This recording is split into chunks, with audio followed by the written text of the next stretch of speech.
ତମେ ବେଶୀ ଓଭରଥିଙ୍କ୍ କରୁଛ। ହଁ ମୁଁ ଓଭରଥିଙ୍କ୍ କରୁଛି, ତତେ ନେଇକି ଓଭରଥିଙ୍କ୍ ବହୁତ କିଛି କରୁଛି। କାହିଁକି ନା ମୋର ଆଗରୁ ତତେ ନେଇକି କିଛି ଓଭରଥିଙ୍କ୍ କରୁନଥିଲି କି କରିବାର ନଥିଲା।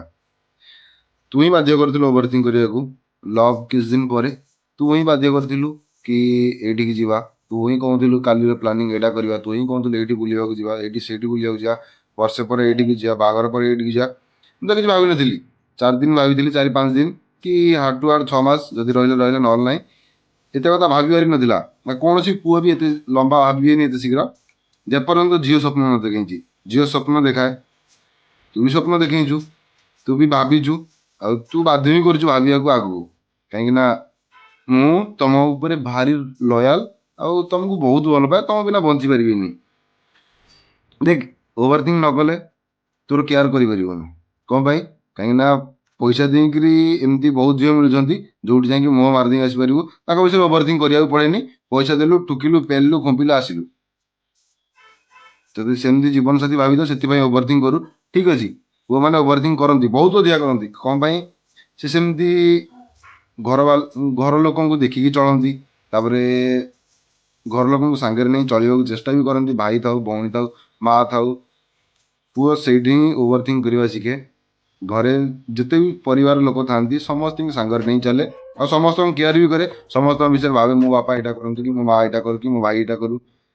ଅଲରେଡି ସେ ଆଗରୁ ପ୍ରି ପ୍ଲାନ୍ କରିଥାଏ। ଯେତେବେଳେ ତୁ ଲାଇଫରେ ଆସିଲୁ ନା, ତାପରେ ତତେ ତାଙ୍କ ମାନଙ୍କ ସାଙ୍ଗରେ ଆଡ୍ କରିକିରି ତୋ ପାଇଁ ମୁଁ ଓଭରଥିଙ୍କ୍ କରିବାକୁ ଚେଷ୍ଟା କରିଥିଲି, ଆଉ କରିଯିବି।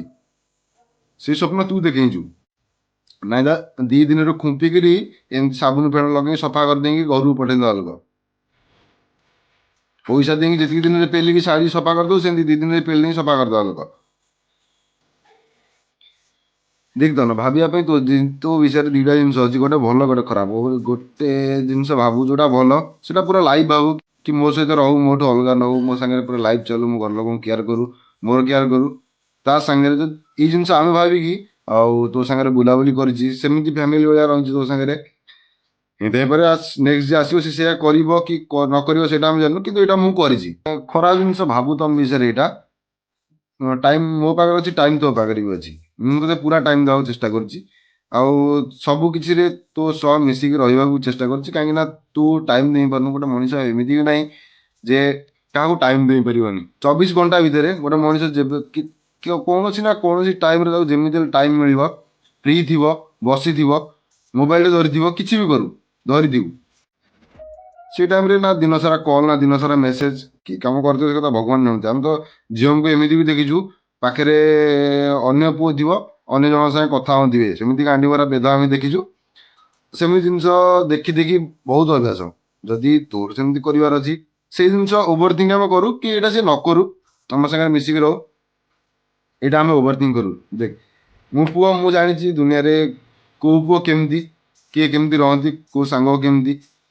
ଠିକ୍, ମୋର ସାଙ୍ଗ ଅଛନ୍ତି, ଅତି ନିଜର ସାଙ୍ଗ ଅଛନ୍ତି, ଯିଏ ଭାଇ ଭଳିଆ ବି ରହିବେ, ଯିଏ ତୋ ସାଙ୍ଗରେ ଭାଇ ଭଳିଆ ବି ଅଛନ୍ତି। ଆଉ ଯଦି ତୋର ସେମିତି ସାଙ୍ଗ ଦରକାର, କି ମୋର ଏଇଟା ବେଷ୍ଟ ଫ୍ରେଣ୍ଡ, ମୋର ଏଇଟା ବେଷ୍ଟ ସାଙ୍ଗ, ମୋର ପିଲାଦିନ ସାଙ୍ଗ, ଭାଇ ପିଲାଦିନ ସାଙ୍ଗ ଏମିତି ବି ଅଛନ୍ତି, ଗୋଇଠା ସାଇଡରେ ଶୁଣିଦବ, ସାଇଡରେ ତତେ ଖୁମ୍ପି ଦେଇ ପେଲି ଦେଇ ପଳେଇବେ। ଏମିତି ଝିଅକୁ ବି ଆମେ ଦେଖିଛୁ, ଏମିତି ପୁଅକୁ ବି ଆମେ ଦେଖିଛୁ। ଓଭରଥିଙ୍କ୍ କରିବା ତୁ ତୋଠୁ ଶିଖିଛୁ, ଏଥିପାଇଁ ଶିଖିଛୁ। ଓଭରଥିଙ୍କ୍ ନ କଲେ ନା ତୋର କେୟାର କରିପାରିବୁ, ଓଭରଥିଙ୍କ୍ ନ କଲେ ନା ତୁ ସାଥିରେ ନେଇକି ଯାଇପାରିବୁ। ଲାଇଫରେ କୌଣସି ଜିନିଷ ବିନା ପ୍ଲାନିଂରେ ହୁଏନି।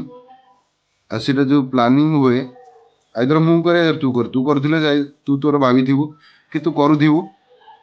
ମୁଁ ଯଦି ଭାବିଛି ନା, ମୁଁ ପୁରା ଫ୍ୟୁଚର ପ୍ଲାନ୍ କରି ଭାବିଥିବି।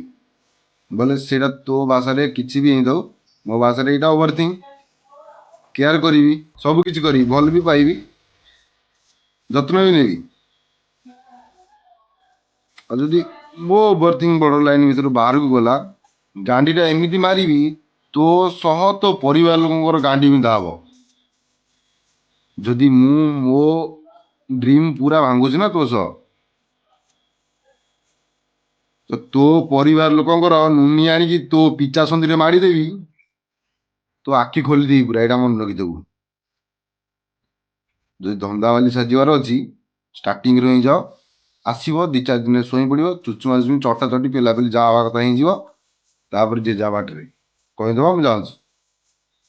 ଏ ବାଣ୍ଡ ବର୍ଷ ବର୍ଷ ଧରିକି ନେସି ନାସି ଘଷି ଘାସି ହେଲା ପରେ କହିବନି ଯେ ତମେ ଓଭର ଥିଙ୍କ କରୁଛ, ଫ୍ରଷ୍ଟ୍ରେଟ୍ ହେଇଗଲେଣି କି ତମ ସାଙ୍ଗେ ରହିପାରିବିନି, ଏ ବାଣ୍ଡ ଧନ୍ଦା କରିବନି। ବାଣ୍ଡ ଏମିତି ଚୁମୁଟାରେ ଫାଳିକି ଛତି କରି ଫୋପାଡ଼ି ଦେବି।